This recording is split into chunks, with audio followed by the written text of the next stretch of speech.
नमस्कार, आप देख रहे हैं N24 न्यूज गुजरात।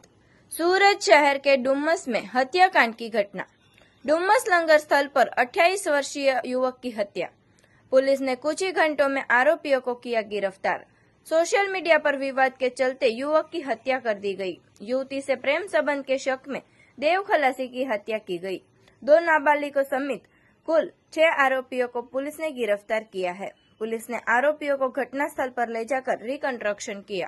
15/4/2025 રોજ ડુમસ પોલીસ સ્ટેશનના લંગર વિસ્તારમાં 22:15 થી 23:00 દરમિયાન યુવાન છોકરાઓના એક વોટ્સએપ અને ઇન્સ્ટાની ચેટ બાબતે તું મારી મિત્ર છે સ્ત્રી છોકરી એની સાથે કેમ બોલે છે એ બાબતે માથાકૂટ થઈ અને તેમાં જે જુવેનાઇલ આરોપી છે એને છરી મારતા એક વ્યક્તિનો હત્યા થઈ છે। તેમાં એ બનાવમાં ડુમસ પોલીસે તુરંત કાર્યવાહી હાથ ધરી જે આરોપીઓ હતા 6 આરોપી એને રાત્રે ડિટેન કર્યા છે ને અત્યારે અટક કરી લીધેલા છે અને જે ગુનાના કામે જે હથિયાર વપરાયેલું છે તેને પણ કબજે કરવાની કોશિશ ચાલે છે।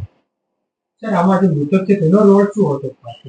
મૃતક હતો એનો મિત્ર જે છે એને બીજી એક છોકરી સાથે પ્રેમ સંબંધ હતો એટલે હાય હેલો કરતો હતો અને પેલો એને ભય માનતી હતી એટલે કે તું કેમ એની જોડે સાથે મેસેજ કરે છે એ બાબતે એકબીજાને ઓળખતા નતા પણ વોટ્સએપ પર ઇન્સ્ટાના મેસેજ પર વાત થઈ એટલે કે તું કોણ છું કે તું આવી જા એ રીતે આ બનાવ બનેલો છે। આરોપી શું કરે છે?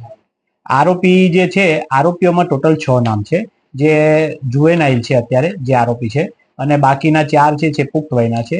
તેઓ હમણાં છૂટક મજૂરી કરે છે અને એક બીજો પણ જે છે એ પણ 10માની પરીક્ષા આપીને ઘરે છે। ના, અત્યાર સુધીમાં અત્યારે જોતા કોઈનો ગુનાહિત ઇતિહાસ નથી।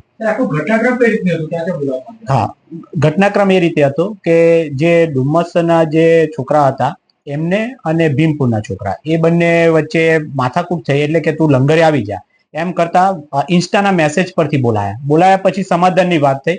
એમાં જે જુવેનાઇલ છે બાળકિશોર એને ગુસ્સામાં આવી એની જાતે જે છરી લઈને આવ્યો હતો એ છરી એને જે સ્ટીવન સંજય ઘંટીવાલા છે જે સામેનો એને અડાડી દીધી એને મારી ગળામાં એને બ્લીડિંગ થઈ જતા એનું મૃત્યુ થયું છે। એના બે જે દેવ અને વંશ કરીને બીજા 2 મિત્રો હતા એમને પણ છરી વાગી છે।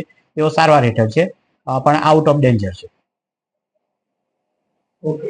देखते रहिए N24 न्यूज गुजरात। सिर्फ हम तक ही नहीं, सब तक।